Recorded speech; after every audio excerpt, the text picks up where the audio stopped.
This is an exclusive presentation of WOWO 1190 AM and 107.5 FM, Unholstered. Here we go. It is time for Unholstered here on WOWO. Hopefully you are having a great weekend. If this is your first time ever tuning in to Unholstered, this show is all about the local media, which is me. My name is Kayla Blakesley, teaming up with local law enforcement here in town to share and tell all of the stories that don't often get told when it comes to law enforcement, and that's where my co-host Sophia comes in. Good morning, everyone. My name is Sophia Rosales-Scatina. I'm a captain with the Fort Wayne Police Department, and welcome to Unholstered. Sophia, I love this show for a whole gambit of reasons, but the big one being I feel like every weekend I learn about a new department, a new facet of the Fort Wayne Police Department, and that was the case last week. We talked about the bike patrol that we have as part of the Fort Wayne Police Department. I knew it was a thing because I've seen them patrolling through like the downtown area, but I guess I just didn't really realize it was an actual thing. Yeah, and they do such a good job, and they're such really good people with community. I mean, they get in there, they meet people where they are, they have conversations, they stop, they'll talk to your kids if you want them to, and they just are really friendly people. And I think it's really important for especially bike patrol when you're that close to the public to be that kind of, have that kind of attitude and disposition. And that was kind of my big takeaway from that episode last week was just the community relations role that the bike patrol really has. If you missed that episode, or if you're leery about our bike patrol, or you want to learn more, you know nothing about it, you can hop online and download the Unholstered podcast. Anywhere you can download a podcast, just search for Unholstered. It'll pop up. You can see the little police car with the blue shield logo, and download any and all previous episodes of Unholstered. But speaking of all of the different facets of the Fort Wayne Police Department, I think is a great segue into today's topic. Police Week just wrapped up. And I'd like to just touch on that, Sophia, a little bit here if we can, because I don't even know if people realize there is a Police Week. There is a Police Week every year. There's actually a day set aside for National Peace Officers Memorial Day, and that's May 15th of every year. We have had a previous show, and you can go back and pick that up where you pick up any of our podcasts. But today I wanted to talk a little bit about that and bring it to light again, because I think it's just important that we remember the sacrifices that law enforcement all over the country are making for us. And in light of our actual loss here of Master Trooper James Bailey on March 3rd, I thought it would only be the right thing to do to actually talk about it and talk about the sacrifices officers make and what that week looks like. Well, let's start there. What does that week look like? And when were the dates this year? So the dates this year, it kicked off May 15th and then ended that Friday. Was that May 19th, I think? I was on vacation in Hawaii. I don't even know what today is. And we'll take a little brief moment to wish you a happy anniversary to you and your husband. 8 years. 8 years and going strong. Thank you. That's great. And you got to spend that time in Hawaii, so I'm very jealous. Can't really beat that. No, I mean, it doesn't really get any better than that. So, okay, so it kicked off May 15th, and it's for the entire week. It is. Walk us through that week. So basically what it is, it's for officers to go, and Police Week really offers remembrance, support, and allows law enforcement, survivors, and citizens to gather and pay homage to those who gave their lives in the line of duty over the past year. This happens every year. So what they do is they fly survivors and their families out to D.C. This all happens in Washington, D.C., because that's where the National Police Memorial is located. They fly them out, and they are the guests of Police Week for the week. So they participate in candlelight vigils. So it's not just the one day. It's not just the one day. It's a whole week affair in D.C. Yeah, there's candlelight vigils, there's speeches, there's each state has their own little picnic. So Indiana would have its own little picnic with all of the survivors and their families. And really, these are all brought together through three foundations. The National Police Week has its own foundation. Then there's Fraternal Order of Police and the Police Auxiliary, which the auxiliary is all family members of police officers. They have their own little group. And then Concerns of Police Survivors, which is called COPS. They come together and they make this large event happen. So it's through donations and monies from all of these three groups that actually pay for the families to be flown out and for the festivities to take place. This might be a really dumb question, but I'm going to ask it anyway. When it comes to all of these events in D.C., can the public attend any of them? How does that work? Public can attend any of the events, yes. No kidding. Yeah, and it's really is nice. I was out one week. I was out there for another organization that I was a part of during Police Week. And, well, we had to do our own thing. You could walk around and you could just see them setting up for Police Week, this national stage. And things like that. So it's just really, and for me, when we were at the airport flying in, they were flying the families, and I saw one of the families because they were wearing a shirt that I recognized. It was an Indiana family that had lost someone, and I remember being in the restroom with, I presume it was the wife, and I remember telling her that I was very sorry and that I remembered that incident because we hear about them through our training and things like that. But I remember telling her that I was sorry and that I, for her and her family, and thank you for her husband's sacrifice. Wow, just give me goosebumps. I know. It was, and I'm tearing up now just thinking about it because it was just, one of those moments that strike close to you when you're actually standing next to someone that lost someone and they're on their way to, pay tribute to them. Makes it a lot more real. Way. Yeah, yeah. You mentioned those 3 organizations that make this whole week happen. How does it, though, work for these certain families to travel to D.C. for this? How are they selected? Is there a number from each state? So the families are the immediate families of the officers who have died in the line of duty. But we're talking all those families, though? There's all the families throughout the entire United States. Oh, okay. Wow. Yeah. So each state then, for the family, has like a quote-unquote guardian that they assign to the family. So that guardian then is responsible for them getting to where they need to be. And normally it's someone who is in the police profession who knows about Police Week or another survivor. And we have had a guardian on this show, Susie Thomas. She lost her husband in 2000 here from our department in Fort Wayne. And she now helps other survivors kind of figure out the processes that go in D.C. And she was actually there for the week as well. And also our own chaplain, Hartman, who was on the show before, he was invited out to National Police Week to be one of the national chaplains there at the memorial. His job was to stay at the memorial the entire day to help grieving families. And what an honor he thought that was, and I can't wait to talk to him to see how that went for him. So he was just there at this one, like a week ago? Yep, oh my gosh. A week ago, yep. I did not realize Yeah, that. because he's the secretary of the National Chaplains Organization, so he was out. And I couldn't think of anyone better to be out there. He's just absolutely fantastic. And then there's this big moment of roll call, if you will, right? When does that happen? That's on the Candlelight Visual Day, which is actually the evening of May 15th. Oh, okay. So they'll roll call the entire list of officers from that had died in the line of duty. So in 2022, there were 246 line of duty deaths. 60 of those were by gunfire, 13 heart attack, 14 vehicular assaults, 82 by COVID, which I found really high. Me too. But that's what it was. And then 33 by traffic accidents. And there were others, but they were smaller numbers, knives and things like that. Yeah, gotcha. In 2023, and just so you know, we've talked about vehicular assaults in particular because you're asking what's a vehicular assault? I'm like, that's the purposeful hitting of an officer with a vehicle. So in 2023, so far, we've had 44 die in the line of duty, 20 by gun, 6 in crashes, 1 heart attack, 2 COVID, and 2 by vehicular assault, which one of those was our own Master Trooper Bailey on March 3rd. Do you know when this became a national holiday, National Police Week? So that was something that John F. Kennedy put forth in 1962. So this has been going on for quite a while. So he made a proclamation at that time that May 15th was National Peace Officers Day. And then they've kind of made a whole week-long tribute out of this over the course of those years since. But it was John F. Kennedy who started this. I don't necessarily mean or want to get political, but if memory serves me correctly, because as you said, we have talked about National Police Week before here on the show. We've talked to families who have attended.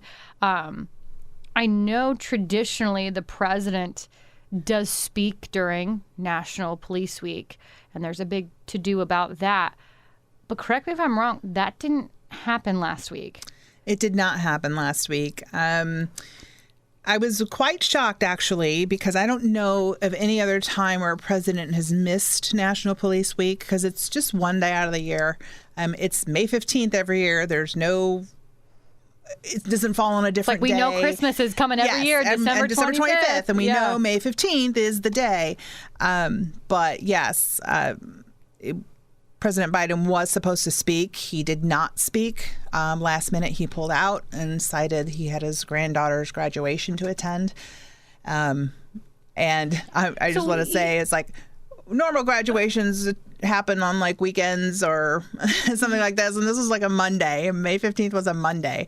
So I'm not quite sure what he had to do that he and when you said it, he at last minute? His name was actually still in was printed in the program.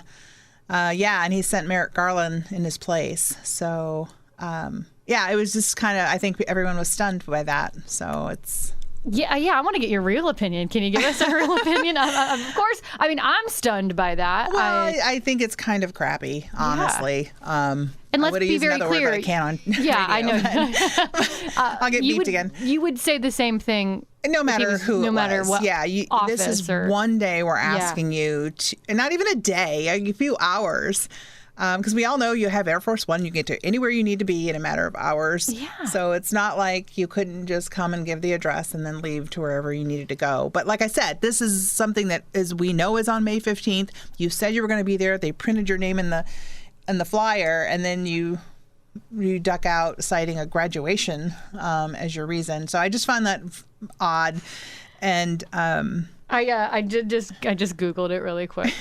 And this is one of the first sentences. Yes, he abruptly, did not attend and did not deliver a speech. It says, instead, Biden on Monday attended his granddaughter, Maisie Biden's graduation from the University of Pennsylvania, which houses the Biden Center where classified documents were found last year. Not my words. I'm reading it straight from a news article. So I don't know if that had something to do with it or not. But I'm with you. It seems kind of crappy because we can't say the other words that we would like to say. Did you watch then the speech delivered by Merrick Garland? I did not, no. I was super busy last week just with our own stuff. We had award ceremony that evening, so we were getting prepared for that. Just my normal duties that I had to get done. So it was just a busy week for us. Well, that's a good segue then. So obviously we talked about National Police Week. What do we do? Do we do anything here on the local level? Yeah, so every Friday before National Police Week starts, we have our own police memorial celebration. So we're down at the Firefighter Police Memorial down on Wells Street, and we have a roll call of our people that are on there.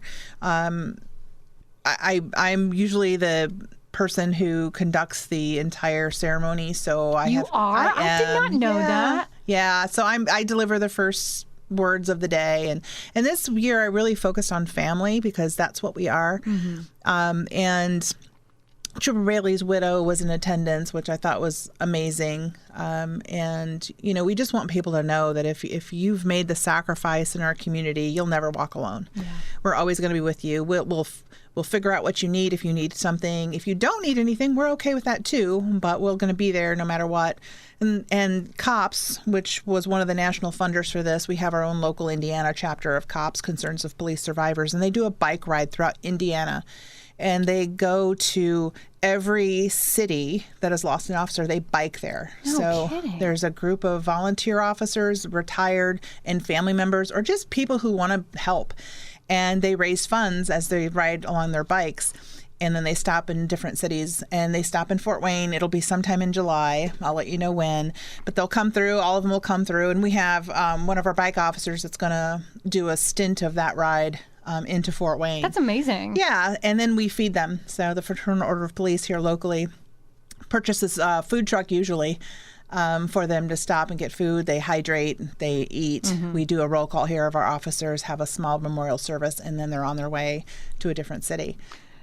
So when it comes to us locally, do we do it for a whole week or just, that Friday night before? We just do it that Friday before. We'll have our hour-long ceremony. And then the week, during that week, we have our police awards ceremony. We have it every week during that time where we recognize the above and beyond that officers do and reward them accordingly with medals. and certificates. And then throughout the week, we had a police picnic, also sponsored by the Fraternal Order Police. I think the Patrolmen's Benevolent Association also had a picnic for their people. So it's just constant things going on throughout the week. And then, people send food and cupcakes and cookies and things like that. So it's just really nice that, people recognize the service that we give here in this community.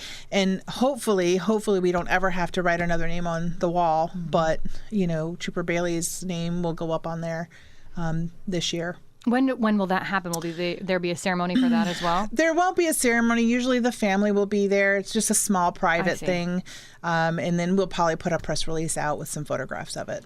So State Police will as well. Has this been a really heavy week for you the last week? It's been really busy. So, as the kind of master of ceremonies for the awards ceremony or for the memorial, it's like I feel a lot of pressure to always say the right thing. Yeah. So when I'm writing my little words for the beginning, it's like it takes me a lot because I have to okay, how does this sound? I don't want to upset anyone, but I do want to pay tribute to people. So I'm constantly rewriting and writing and rewriting, and then I'm reading it. I would not want to have to write that. Yeah, and I don't want it. Everybody's like, well, just use the one you used last year. I'm like, I can't do that. How boring would that be? Yeah. So I just try to find a theme this year, and my theme actually came after there was a retirement party I went to for an officer here in town, and the bartender was Susie Thomas, who was on, and her son, which is Brad Madsen, the officer who died in the line of duty, his son is in the academy currently. Oh my gosh. So that's where I got the idea of family, right? Because I've watched this young man grow up. He's tried a couple times to get on, and he finally made it. That is so beautiful. So I just wanted to honor that. And we also have some other officers on our department whose fathers are on that wall.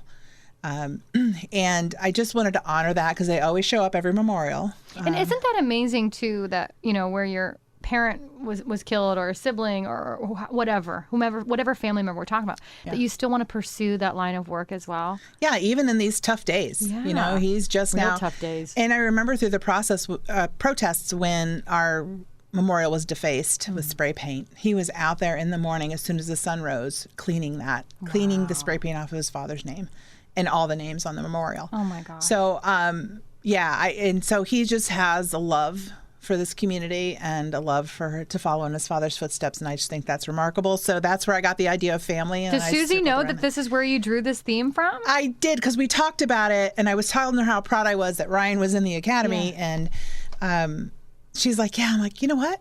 Family. I said, we should do family. And she looked at me and she's like, got this big smile and she shook her head yes. I'm like, oh, okay. So then I just went that total way. God thing that it just came on you like that. Yeah. So that's kind of how I formulate topics. I just talk to people. I'm like thinking about what's kind of going on. During the protests, we had a memorial too, and I talked about community and what it means to be a police officer and the sacrifices that we make to do that. Because it's not, in going back to, the president missing the opening remarks, I'm like, you know what? Officers miss graduations because they have to work. Yeah. Officers miss birthdays, anniversaries.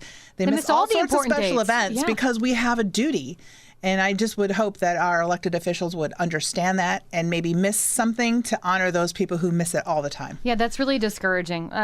Again, he could have flown and been there. It was in Pennsylvania, for Pete's sake. It's not like it was far away. No. And like I said, it's less than an hour. He could have given the speech, left, and been not a great message. No, it's not a good optic.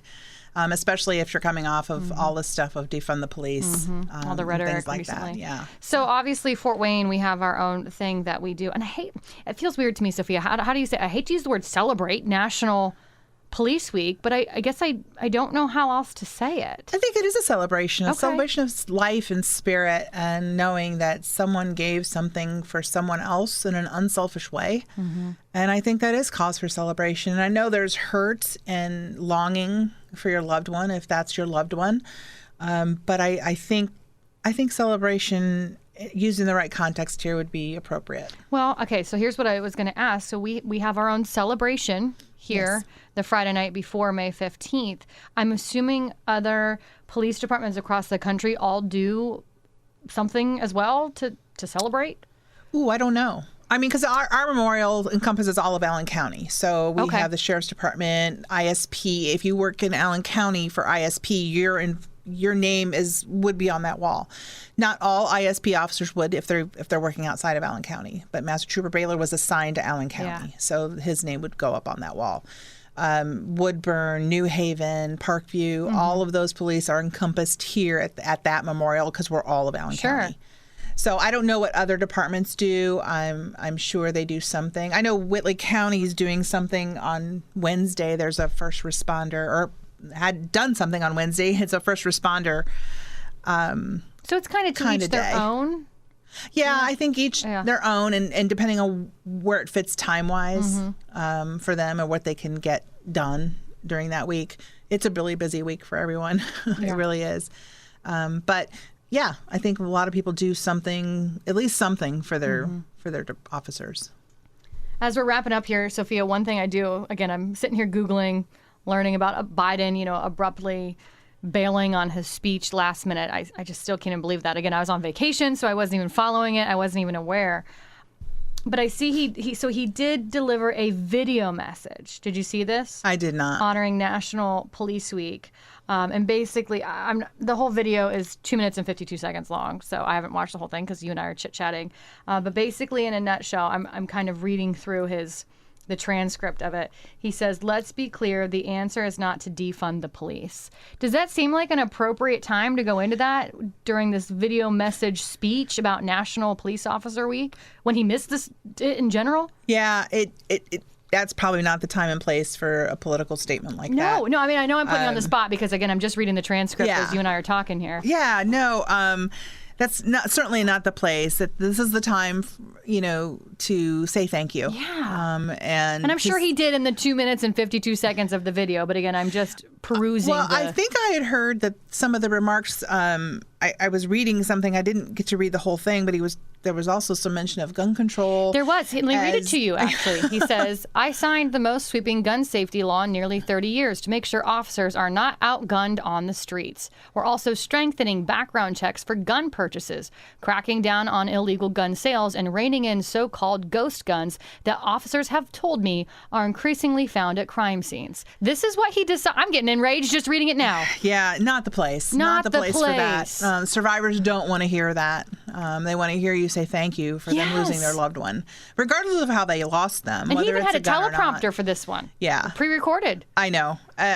Wow. And like I said, he was talking about gun control laws, and I'm like, I'm sitting here thinking, okay, this is not the kind of speech. Here I am toiling over my 2-minute introduction to our police memorial about making sure I'm saying the right thing to pay tribute to those that are there and those of our family and officers and citizens alike and dignitaries that were there. And he's talking about there should never be an I statement in a tribute speech. Amen. They should have called you. This. They should have. They should have called you. And I am for hire.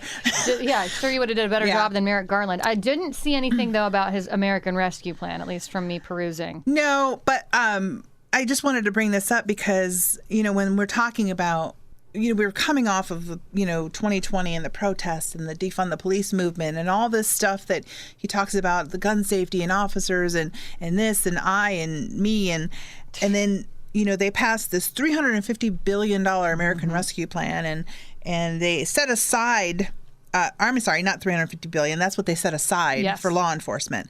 To pay for more officers, overtime bonuses, taking care of our wounded officers. But only $10 billion of that has been used. You're kidding. No. And I'm like, but how are we supposed to hire more officers when you shirk what the men and women and law enforcement are doing for this country and when you demonize them? And, we have a hard enough time in this lacking of employment. In this day and age. We have a hard enough time in this day and age. I can't even find words right now. We have such a hard time finding good people or people that even want to work. And then you couple them with a 6-month-long process. And nobody wants to go into policing. People have demonized, I think, a lot of times our own government has demonized law enforcement so much that no one really wants to come into this job. So I really take offense to some of the words that have been used, and and you telling me what he had put oh girl, about. You don't want to hear. I'm sitting here reading the rest while you're talking too, and I take offense, and I'll read it later when I can be enraged all on my own. But just the short time that you read that to me, I'm thinking that's not the time nor the place for political rhetoric. Now is the time to say thank you to those who've lost their lives for their communities and for this country. And who volunteered to do so. Yeah. That is, I've mentioned I was on vacation in Hawaii for the last 10 days. And so we got to visit Pearl Harbor during my time. And I'm going to botch the quote, but it was by a general said back in the 60s, General Douglas MacArthur. And I don't have the quote readily available, but it says he said something to the effect of volunteering to sacrifice your life is the greatest development of mankind. And I actually might have got it pretty close. If you wanted to Google me, I think it is pretty close to that. But I love that quote for a whole list of reasons, but I couldn't agree with him more. The greatest development of mankind. It's a truly remarkable thing. Whether you're a first responder, a police officer, or in the service, essentially volunteering for a job, stepping forward when others choose to step back, knowing very well you may lose your life at the end of the day. You don't know if you're going to come home or not. I think that is one of the most remarkable qualities the most remarkable quality a person can possess, and it is greatly frustrating to me when I read through the whole transcript there of that 2 minute and 52-second video that nothing of that kind of mention was even made. There are sacrifices that are made, and even if you don't die in the line of duty, your emotional well-being is certainly altered through this work. And just your psyche takes a hit, your soul takes a hit. And you're just a different person from where you started out. Well, here's what we're going to do. Everyone mark your calendars next year. President Biden, who's ever in office, it's May 15th. It's the same time every year. Mark your calendars for National Police Week. If you want to learn more about it, as Sophie and I both mentioned, we have had previous episodes on National Police Week.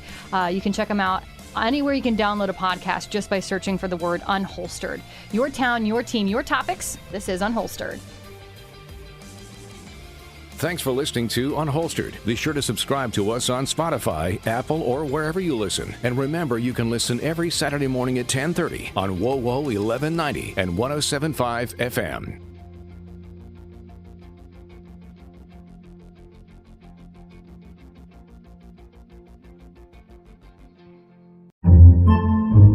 Podcasts by Federated Media.